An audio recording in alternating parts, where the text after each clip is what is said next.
All franchises are not the same. You cannot turn over management to somebody else without their permission. If you're going to have a manager in the store and you're not going to be there, if you're going to be an absentee owner, that manager has to go through Hamburger U. They have to go through the training program. Otherwise, the franchisor will have the right to shut you down. You can't just sell the store to anybody you want to. That person has to either buy a franchise license to have the right to buy your store. In other words, they have to have a license in their pocket, which when they take over your store, they have to basically turn that license in to get your store. Or you have to get permission from the franchisor to sell to that particular person. Yeah. So when you get your franchise license, there's a lot of other costs as far as like building, getting the actual building. You get a lot of freedom to do that stuff, but they have contractors and vendors in place that you can use to find a site, renovate it, get all the equipment, and things like that. The answer is the site selection process, they provide you with assistance. And the site build-out process, they provide you with assistance. When I say assistance, it's E-N-C-E, not A-N-T-S. They provide you with support. They will provide you with a list of commercial realtors that they think are sufficient, are knowledgeable to help you. Thank you. In negotiating your lease, but it's up to you to negotiate the lease. They will want to review the lease to make sure that certain clauses are in there, which basically are that they will have the right to come in and take over if you fail. They will have a short list, typically about 3 contractors that they have vetted that provide the quality finish out that they find acceptable. You can choose any of those 3 or so contractors to do the work. There might be 3 general contractors, there might be a whole list of subcontractors, but usually it's, in my case, it was general contractors, and they do all the electric and plumbing and all that sort of stuff. They sub it out. So, they give you some flexibility and some latitude on that. They're not trying to prevent you from building a store. They're actually pretty happy to have you build the store. They do have their own architect because they want it to meet the standards for design that fit their particular brand layout and all that. So you may end up having to use their architect, and then if you can give them a good argument for why another contractor could be chosen, they'll probably accept it because it's your money, but ultimately their goal is to get another store open, pumping product out and money in so that they can take their percentage. So they're not going to really argue with you over that much. I mean, it's not their goal. But the cost of the franchise is just the tip of it. You may end up having to pay out maybe hundreds of thousands for the other stuff, at least. Well, the build out of the store, if I remember correctly, it's been a while, but I think each store cost us just shy of $200,000, and the actual build out of the store, without the equipment, if you separate all the cooking gear and the refrigerators and all that sort of stuff, I think the build out was around $100,000. The equipment that went inside of it was probably $70,000. So I mean, it was kind of in that range, about where things fell, and then inventory and training was another $5,000 or $10,000, $10,000, $20,000, $15,000. So I mean, we came in just under $200,000 to open the store.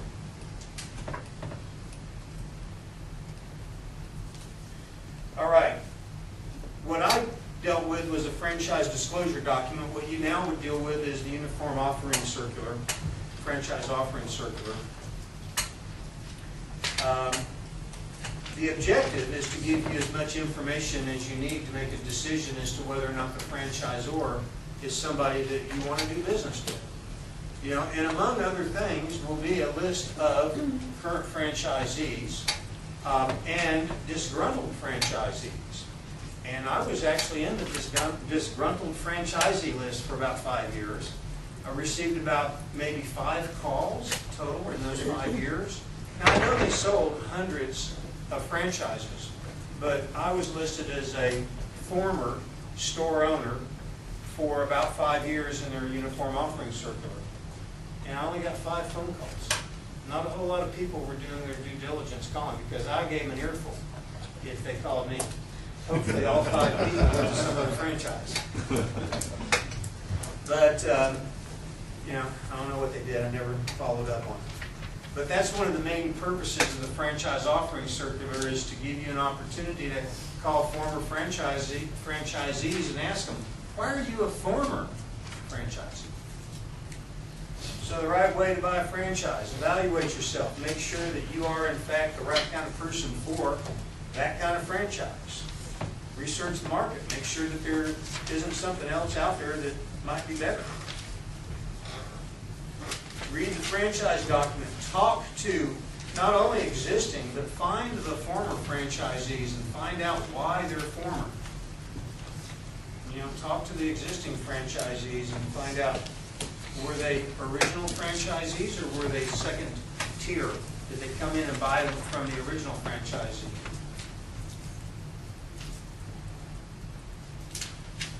Factors that make a franchise appealing.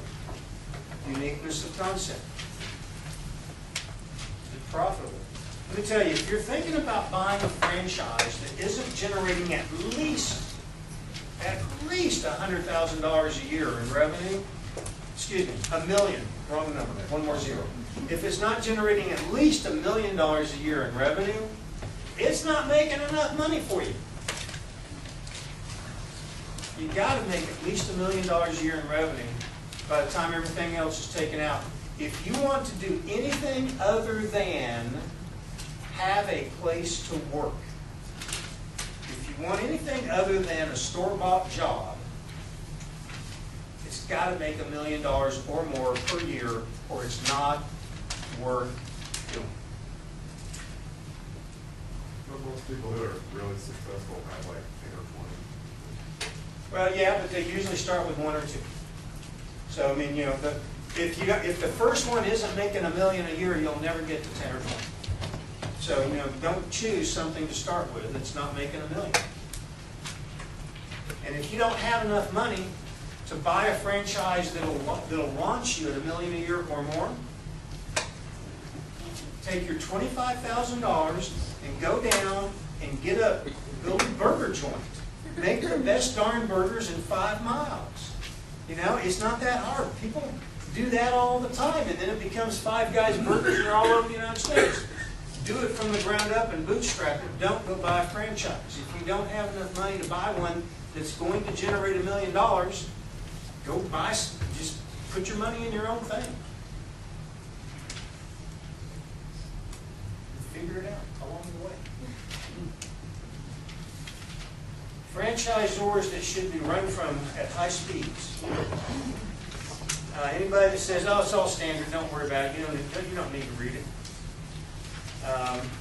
If they can't seem to come up with their uniform disclosure document,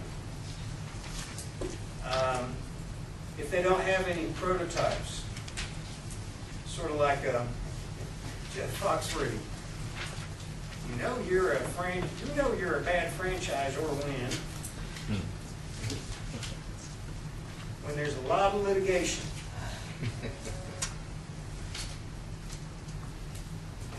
When there's a high pressure sell, when you're going to get rich really quick.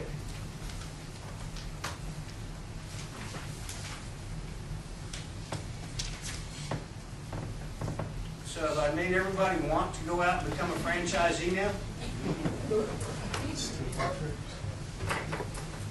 Have I ruined my reputation as an entrepreneur? Let's talk about how you approach it from the other side of the equation as a franchisor. So let's say you went out and got that burger joint going with your $25,000, and you're making so much money you open a second one.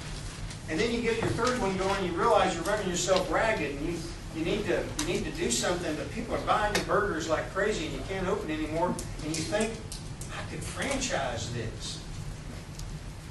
Well, you don't want to do that at first.